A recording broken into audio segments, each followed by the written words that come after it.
Hello everyone, welcome to Sumaha's vlogs. ఇవాళ recipe చేస్తున్నటువంటిది పెన్లిన్లలో చాలా మంది టేస్ట్ చేసింటారు. బట్ ఇది ఎలా చేస్తారు అనేది మాత్రమే ఒక కన్ఫ్యూజన్, తర్వాత ఆలోచన ఉండిపోయి ఉంటుంది. అదే రెసిపీ చిరోటి అండి. చిరోటికి చిరోటి రవ్వ తీసుకున్నాను. ఒక కప్పుకి చిటికెడు ఉప్పు వేసుకొని తగినంత వెన్న వేసుకొని బాగా కలిపి కలిపి కలిపి కలిపి ఒక నొక్కు నొక్కితే మన చేతిలో అరచేతిలో పట్టుకొని చూస్తే ఉంటగట్టాలి. అంత ఇదిగా నొక్కాలన్నమాట. రవ్వ కదండి, కొంచెం టైం పడుతుంది పీల్చుకోవడానికి. దీనికి సరిపడా వాటర్ మిక్స్ చేసుకుంటూ కలుపుతూనే ఉండాలి. మీకు ఇన్ కేస్ కలపడం అంత ఇబ్బంది అయిపోతే ఏమంటారు, రోకలు తీసుకొని కొద్ది కొద్దిగా దంచుకుంటారండి. బట్ అరచెయ్యి వేసి నీట్గా కలుపుతూ ఉంటే మీకు బాగా మంచిగా వస్తుంది అన్నమాట చిరోటీలు. దీన్ని బాగా కలిపి మనము పక్కన ఉంచాలి. కనీసం అంటే మినిమం అంటే 1 అవర్ నానాలి. నానిన తర్వాతనే మీకు ఇంకా రోకలి తీసుకొని లేదా గుండ్రాయి తీసుకొని దీన్ని కొట్టి నలచండి, ఇంకా బాగా వస్తుంది అన్నమాట. నాకు అవకాశం లేకపోయింది. తర్వాత నేను అయినంత మటుకు కలిపాను అన్నమాట. కలపడంలో ఉంటది చిరోటి. చూసారా, ఇలా నొక్కితే ఇలా ఉండాలి. ఇంకా దీనికి మూత పెట్టేసి 1 అవర్ పక్కన పెట్టి 1 అవర్ పైనే పెట్టా నేనైతే. 1 అవర్ అయితే మినిమం ఉండాలి. ఇంకా ఇది పక్కన పెట్టేటప్పుడు దీనికి సాటి అంటారనమాట. దాన్ని ఏమంటారో నాకు అంత ప్రాపర్గా తెలియదు. దాన్ని ప్రిపేర్ చేసుకుంటూ ఉన్నాను. 1 స్పూను బియ్యం పిండి తీసుకున్నాను. దాంట్లో సరిపడా వెన్న తీసుకొని దీన్ని బాగా మిక్స్ చేయాలి.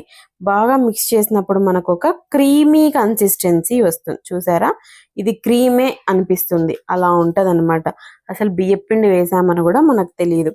ఇంకా 1 అవర్ అయిపోయింది. చూసారా ఎంత సాఫ్ట్గా అయిపోయిందో. దీన్ని మీరు చేసిన దాంట్లో అన్ని మీకు సరిపడా బాల్స్ చేసుకోండి. నేను 5 బాల్స్ చేశాను అనమాట. బాగా తిక్కుకోవాలి. మీకు ఎంత అయితే అంత పల్చగా స్ప్రెడ్ చేసి మళ్ళా ఇదంతా చాలా పల్చగా మీరు తిక్కుతుంటే పల్చగా అవుతుంటుంది.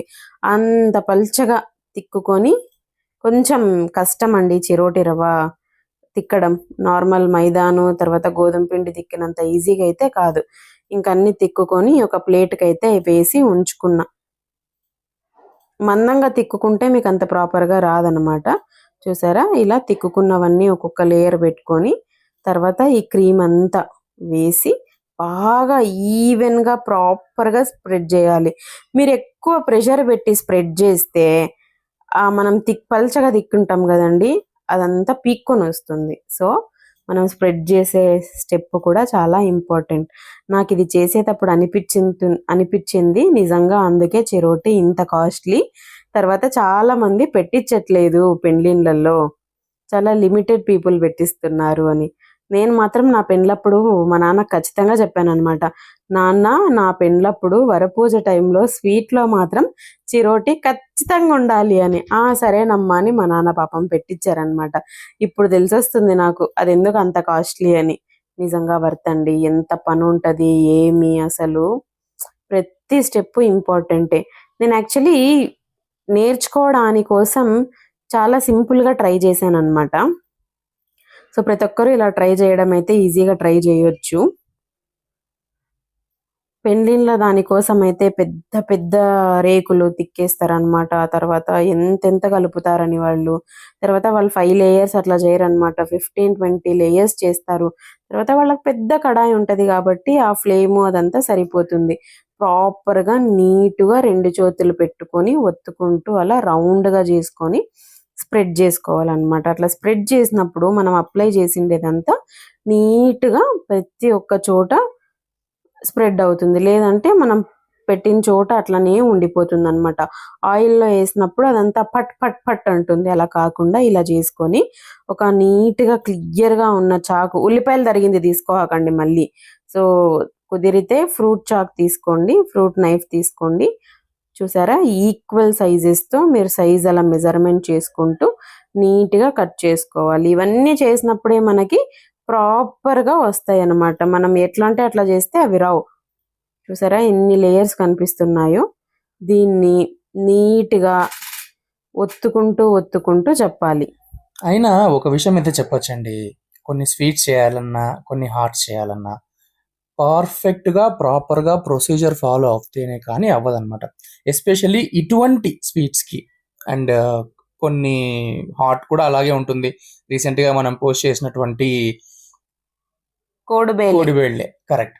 సో వీటన్నిటికి కూడా పర్ఫెక్ట్ ప్రాసెస్ ఉండాలి, లేదంటే చాలా కష్టం. ఇక్కడ చూడండి, మేము ఏ విధంగా అయితే చేస్తున్నామో ఆ విధంగా మనం డాట్స్ పెట్టుకోవడం కానీ, నూనె యొక్క వేడి కన్సిస్టెన్సీ ఎలా ఉంటుంది, తర్వాత పాకం కన్సిస్టెన్సీ, సో ఇవన్నీ కూడా పర్ఫెక్ట్గా ఉంటేనే ఈ విధంగా అయ్యేదన్నమాట. లేకపోతే ఆ టెక్స్చరు మారిపోతుంది, టేస్ట్ మారిపోతుంది. మా అమ్మమ్మ వచ్చారనమాట చిరోటి చిరోటి చేస్తున్నావా అంతుందా అని వచ్చి షాక్ అయ్యి చూసి అక్కడే కూర్చుండిపోయారు, చేయి చూద్దామని.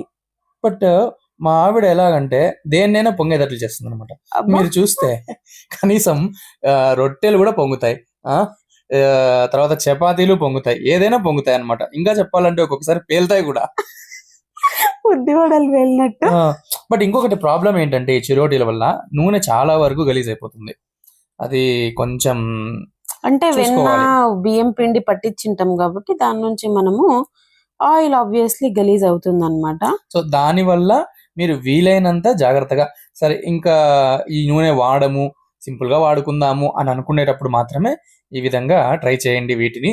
తర్వాత ఇవి బాగా మునగాలన్నమాట. సో దాని వల్లనే ఎక్కువ నూనె తీసుకోవాల్సి వచ్చింది.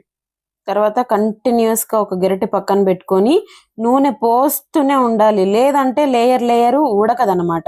అలాగే పిండి ఉండిపోతుంది అనమాట. మీకు ఉబ్బాలి, లేయర్ ఉడకాలి అంటే ఖచ్చితంగా గరిటెతో మనం పోస్తూనే ఉండాలి. వీళ్ళందరూ రెడీగా ఉన్నారు, ఎప్పుడెప్పుడు చేస్తారా వీళ్ళు, చూద్దాము ఎలా ఉంటుంది, అసలు టెక్స్చర్ కరెక్ట్ గా వచ్చిందా లేదా జడ్జ్ చేద్దాము అనేసి. మనమైతే టైం పడతా ఉంది, ఎందుకంటే నూనె వేడిగా ఉండాలి, బట్ మరీ ఎక్కువ వేడిగా ఉండకూడదు.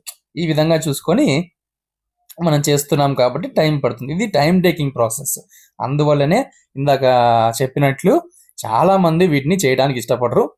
నేను కూడా మరి ఎక్కువ చేయలేదు, 9 ట్రై చేశాను నేర్చుకుందామని చెప్పి. నిజంగానే పర్ఫెక్ట్ గానే వచ్చాయని చెప్పుకోవచ్చు. రుచి కూడా అద్భుతంగా ఉన్నింది. దీనికి కాంబినేషన్ బాదాం పాలు. ఇన్ కేస్ బాదాం పాలు నచ్చని వాళ్ళైతే ఒక పౌడర్ ప్రిపేర్ చేసుకోవచ్చు. క్యాష్యూస్, బాదాము, కొద్దిగా యాలకులు, చక్కెర ఇవన్నీ వేసి మిక్సీ పట్టుకొని ఈ పౌడర్ నేనైతే ప్రిపేర్ చేశాను అనమాట. Home made badam and cashew powder అని చెప్పుకోవచ్చు. ఇంకా కొద్దిగా చక్కెర వేసి పాలు కూడా కాంచుకొని ఆ పాలు ఇందులో యాడ్ చేసి, ఇంకా అబ్బా మేమందరం చాలా వెయిట్ చేస్తున్నాం, ఎందుకంటే చాలా టైం తీసుకోయింది కదా. వీడియో కూడా చాలా లెంతీగా ఉంటుంది, అదే రీజన్. సో ఒక్కొక్కరికి ప్లేట్ లో పెట్టి ఇంకా సర్వ్ చేశాను అనమాట. చూసారా, మా అత్త కూడా చెప్తున్నారు బాగుంది సుమన అని చెప్పి. సో చాలా అద్భుతంగా ఉన్నింది. ఓవర్ టేస్ట్ ఉండదన్నమాట ఈ స్వీట్, ఎందుకంటే మనకు ఎంత కావాలనో అంతనే చక్కెర పొడి చల్లుకుంటాం, అంతే చక్కెర వేసుకొని పాలు కూడా కాంచుకుంటాం. బాదాం పాలు వేస్తే కొంచెం టేస్ట్ మారిపోతుంది, బట్ నాకు బాదాం పాలు కంటే ఇలా తినడం చాలా నచ్చింది అనమాట. సో మీరు కూడా ట్రై చేస్తారని అనుకుంటున్నాను. నేనైతే లేపబడేస్తున్నా. Thanks for watching. Subscribe to Sumaha's vlogs.